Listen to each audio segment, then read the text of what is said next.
बाहिरको विदेशको हेर्दाखेरि तपाईँले प्रहरीको लुगा हेर्दाखेरि ओहो अहिले नै क्रिमिनललाई पक्रिन्छ कि क्या हो भन्ने टाइपको लुगा हुन्छ। हाम्रो हेऱ्यो उद्रेको लुगा, खुइलेको चुस्ता, च्यातेको boot. We are going to change this. We will be changing this. यसलाई पनि परिवर्तन गर्छौँ हामीले। यसलाई पनि हामीले के गर्छौँ भन्दाखेरि चाहिँ राम्रोसित पुलिसलाई हेर्दाखेरि त्यो छुट्टै लेभलको रेस्पेक्ट आओस्। एसटीएफ को पनि मैले हेरिरहेको छु, तपाईँको नर्मल जस्तो देखिरहेको छु मैले त्यहाँ। मेरो अगाडि हिँड्ने टिमहरू पनि अलि हेर्दाखेरि पनि हेरोस् देखोस् न तपाईँको ओहो एसटीएफ खतरा पुलिसहरू रहेछ। उहाँहरू त फुल्ली ट्रेन्ड, इक्विप्ड। दंगा नियन्त्रण गर्न जाँदाखेरि दुईटा हात दिएर पठान्छ। कसरी गर्ने दंगा नियन्त्रण?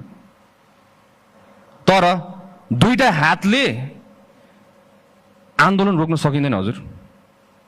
हामीले माथिबाट निर्देशन दिँदै गर्दाखेरि तल्लो दर्जाको हाम्रो कर्मचारीहरूले कति रिस्क बेहोरेर तपाईँको अगाडि उभिनुपर्छ, ज्यान धरापमा राखेर हुनुहुन्छ। At least we need to equip them.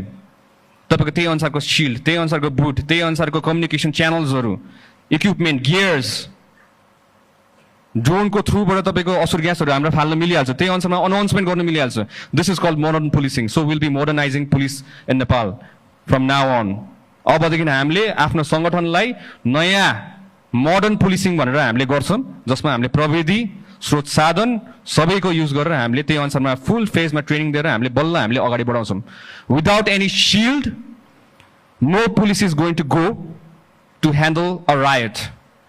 कुनै आन्दोलन हुँदैछ भने शिल्ड बिना र फुल गियर इक्विप बिना कुनै सिपाहीलाई अगाडि नबढाउनु हुन्न। म हार्दिक अनुरोध गर्दछु हाम्रो आइजिपी साहब र विभिन्न हाम्रो अधिकृत ज्यूहरूलाई पनि।